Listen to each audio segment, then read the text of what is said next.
Boa noite, sejam bem-vindos a Elo Brasil Portugal e hoje chegamos a mais um vídeo de conversa franca com a doutora Daniele Miranda. E para quem ainda não me conhece, eu sou advogada em direito migratório aqui em Portugal. Na nossa conversa de hoje, nós vamos falar a respeito dos bisnetos de nacional português. Então, se você é bisneto ou bisneta de português ou de portuguesa, esse vídeo é do seu interesse. Eu tenho certeza que vai ser bem esclarecedor. Então, fique comigo até o final dele.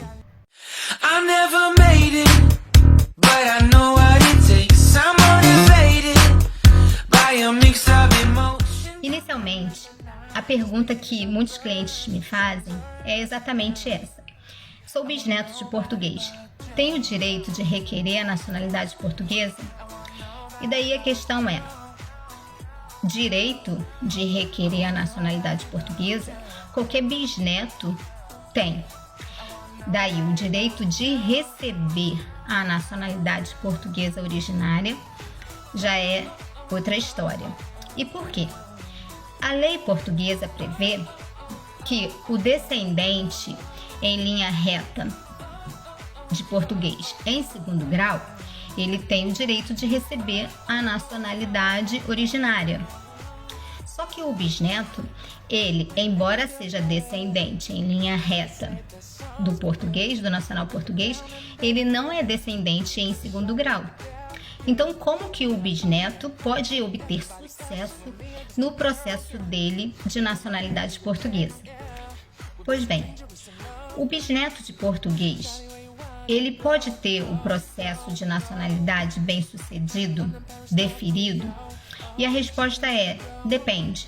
Isso vai depender de diversas questões que precisam inicialmente ser observadas, precisam ser verificadas. Por quê? Porque é importante que fique caracterizado a linhagem das gerações.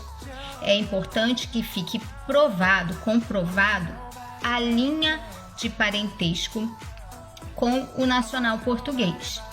E como a gente sabe que, na maioria das vezes, esse nacional português tem um assento de nascimento já muito antigo, e até por conta disso, as gerações que sucederam a esse nacional português passaram por diversos atos da vida civil, como, por exemplo, o casamento, o divórcio, às vezes um outro casamento. E isso, consequentemente, trouxe diversas alterações no sobrenome, no nome desses descendentes de nacional português. Eu tenho casos, por exemplo, no escritório que somente o primeiro nome é o nome igual.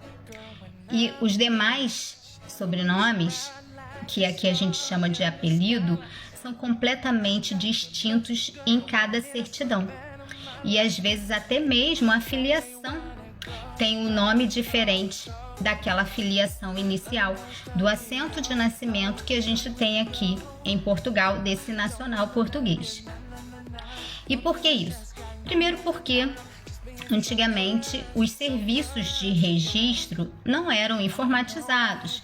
Então a gente sabe que o funcionário escrevia da forma como ele ouvia. E às vezes esse sobrenome fica completamente diferente do efetivo nome ou sobrenome do nacional português. Além disso, também a gente sabe que antigamente existiam também portugueses que saíam de Portugal, iam para o Brasil e faziam a modificação do seu sobrenome.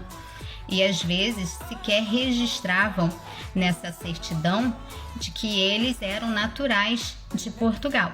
Então são diversas questões que às vezes o processo se esbarra e precisa ser todo reformulado para que a gente tenha sucesso. E é por isso a extrema importância de que todos esses documentos e de que todas essas questões sejam previamente analisadas antes mesmo de entrar com o processo de nacionalidade, para que a gente não corra o risco do seu indeferimento.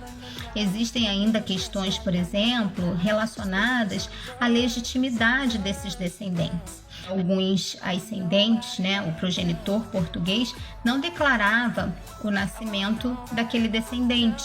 Então, nesses casos, por exemplo, a gente precisa comprovar essa legitimidade desse descendente. Há casos também de legislações anteriores onde a maternidade ela também precisava ser provada, diferente da lei de hoje, né, das nossas legislações atuais, onde a maternidade ela já é caracterizada pela própria certidão de nascimento. E aí, para a gente provar essa maternidade, porque a gente aqui está falando de progenitores já falecidos, na maioria dos casos, e essa maternidade, às vezes, para ser provada, a gente precisa, por exemplo, transcrever o casamento do português, no caso dele ter casado, né, por exemplo, no Brasil e não aqui em Portugal, a gente precisar transcrever esse casamento para que a gente possa legitimar esses descendentes. Porque o casamento, os filhos havidos na constância do casamento eram legitimados, né? Filhos legítimos, porque existia também essa questão nas leis anteriores dos filhos legítimos e dos filhos ilegítimos. Existia também essa distinção, o que hoje não existe mais. Mas como a gente está falando de assento de nascimento, de registros que vigoravam outras leis à época, a gente precisa cumprir também esses critérios para que a gente tenha um processo bem sucedido.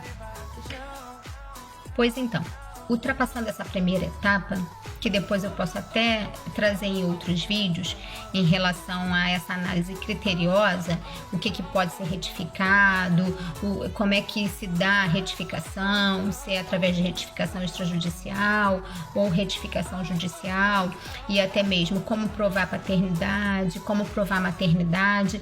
Isso são temas bem extensos que eu posso abordar nos próximos vídeos.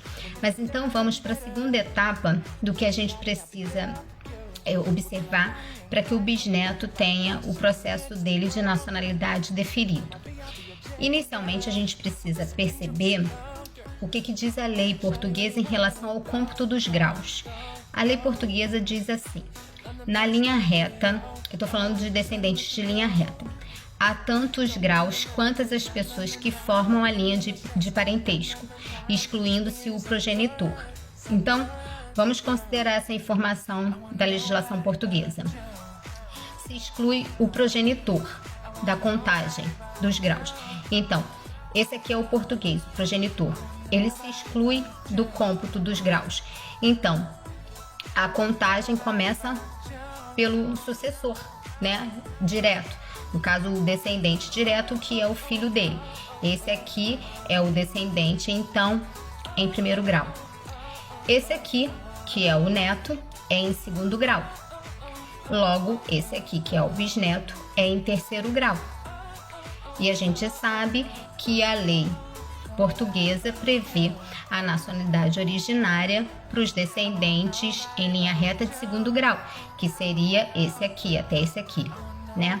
Que no caso é o neto.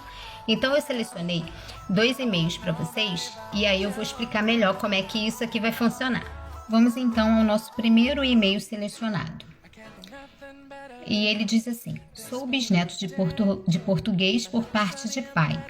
Então, ele é bisneto de português, no caso esse aqui é o bisavô, por parte de pai. Então, o pai dele é o neto, poderia então solicitar a nacionalidade. Porém, meu pai já é falecido, assim como meu bisavô.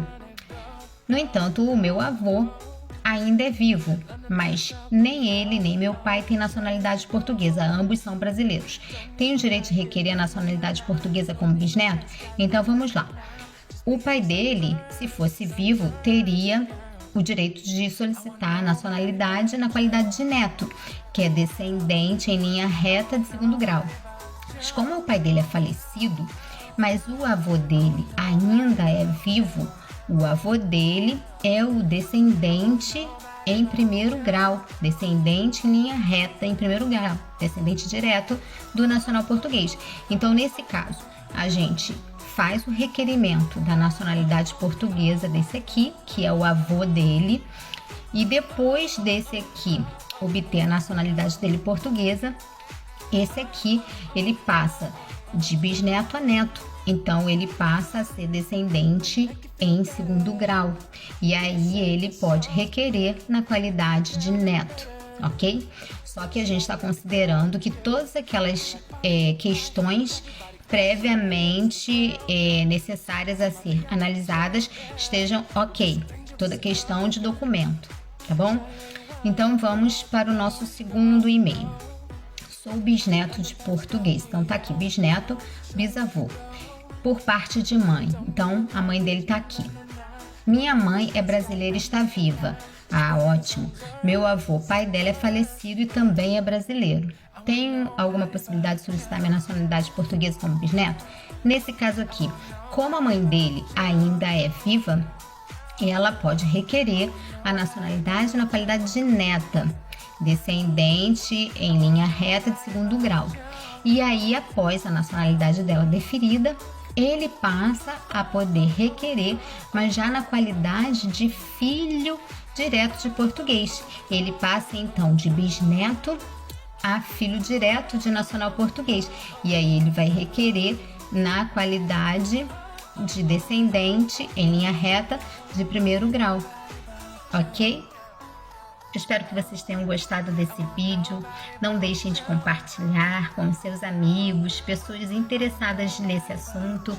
E não deixem também de mandar suas perguntas para o e-mail que aparece aí. É muito importante para que a gente possa trazer mais conteúdos nos próximos vídeos, ok? Então, um abraço, até a próxima.